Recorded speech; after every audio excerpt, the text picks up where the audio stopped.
Okay, good afternoon every student. Due to the net connection अभी मेरा net proper काम नहीं कर रहा है, इस कारण से जो है मैंने अभी एक सिंपल टॉपिक लिया हुआ है आज का कंप्लीट करने के लिए।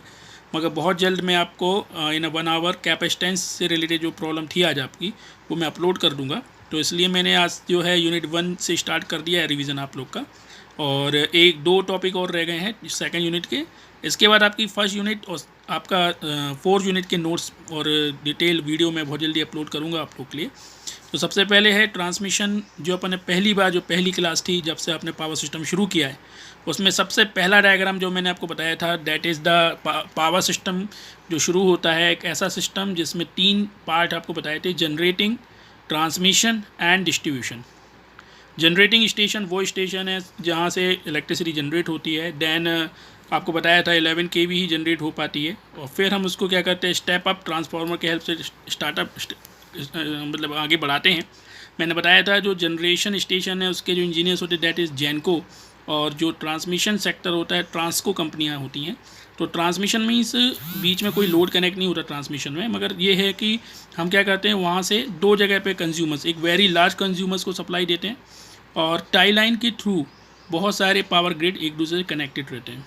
तो ट्रांसमिशन लेवल का आप इस लेवल देख सकते हैं, 132 kV से 400 kV जो है ट्रांसमिशन लेवल है। तो ट्रांसमिशन भी 2 पार्ट होते हैं, सब ट्रांसमिशन और ट्रांसमिशन।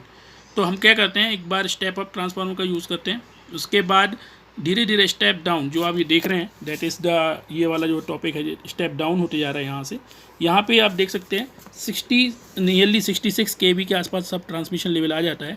उसके बाद हम फिर से जो आप ये देख रहे हैं यहाँ पे, फिर से हम उसको स्टेप डाउन करेंगे, और प्राइमरी डिस्ट्रीब्यूशन में 11 kV से 11 kV तक हम आ जाते हैं। और फिर 11 kV से मैंने आपको डिस्ट्रीब्यूशन पढ़ाया था, तो बताया था फीडर्स होते हैं, फीडर से आप सीधे कनेक्ट होते हैं। और फिर सेकेंडरी डिस्ट्रीब्यूशन में 440 3 फेस और 230 is the single phase connection होता है, जो कि स्मॉल कंज्यूमर, हम कौन से कंज्यूमर में आते हैं, स्मॉल कंज्यूमर्स में आते हैं।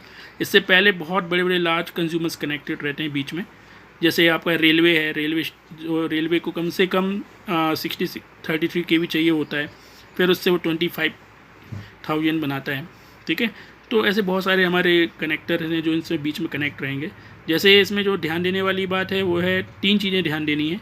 एक तो ट्रांसमिशन लेवल जो हायर है वो क्या है, सब ट्रांसमिशन लेवल क्या है, प्राइमरी डिस्ट्रीब्यूशन लेवल क्या है, और सेकेंडरी डिस्ट्रीब्यूशन लेवल क्या है।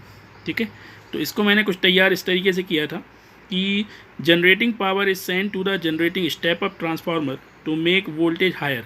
मतलब पहले हम इतना ज़्यादा वोल्टेज जनरेट नहीं कर पाते हैं। तो शुरुआत में 11 kV है, नियरली मोस्टली 25 कई लोग मानते हैं, बट 11 kV हम लेके चलते हैं। और ज़्यादा वोल्टेज क्यों रखना चाहिए, तो मैंने इसको भी बताया था जब आपको पढ़ाया था, मगर अभी फिर से एक बार मैं इसमें अपलोड करके डालूंगा कि वोल्टेज ज़्यादा रखने से लॉसेस कम होते हैं। तो इसलिए हम शुरुआत में वोल्टेज बहुत ज़्यादा रखते हैं, फिर धीरे धीरे धीरे हम उनको कम करते जाते हैं, और कम करने के बाद at the end of primary 33 से 111 kV आ जाता है। जैसे आप देख सकते हैं कि सबसे पहले हमने 11 kV जनरेट किया, फिर स्टेप अप किया 132 तक के समथिंग में, जैसे से हम एक्स्ट्रा हाई वोल्टेज भी कहते हैं। जैसे ही फिर प्राइमरी ट्रांसमिशन ख़त्म होता है तो सेकेंडरी ट्रांसमिशन होता है, और सेकेंडरी ट्रांसमिशन के जिसे हम सब ट्रांसमिशन भी कहते हैं। और जैसे ही सेकेंडरी ट्रांसमिशन ख़त्म होता है, स्टेप डाउन करके हम उसको 11 kV तक फिर से ला देते हैं। जैसे ही 11 kV ख़त्म होता है तो डिस्ट्रीब्यूशन जो होता है वो 2 भागों में डिवाइड होता है कि 2 प्राइमरी एंड सेकेंडरी डिस्ट्रीब्यूशन। ठीक है, और सबसे लास्ट में जो है हमारे घर होते हैं जिन्हें 3 फेस या सिंगल फेस की ज़रूरत होती है।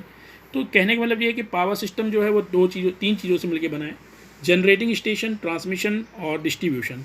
इसी तरह आपका जो चैप्टर भी है वो 3 भागों में ही डिवाइडेड है पूरा। पहले आपको वो जनरेशन करना सिखाएंगे पहले चैप्टर में, बीच के चैप्टर में ट्रांसमिशन है जैसे ओवरहेड या केबल्स या इंसुलेटर्स यूज़ करके, और लास्ट में जो है डिस्ट्रीब्यूशन। तो this is the part of the power system.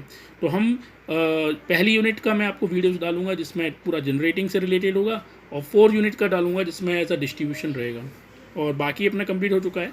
Capacitance का जो है वो अभी मैं बहुत जल्द आपको डाल दूंगा, आज ही आपके पास आ जाएगा। तो आपका जो भी डाउट्स हैं क्लियर हैं वो आप पूछते रहिए, और लैंग्वेज में कहीं प्रॉब्लम आती है तो वो आप बताइए। Okay, thank you.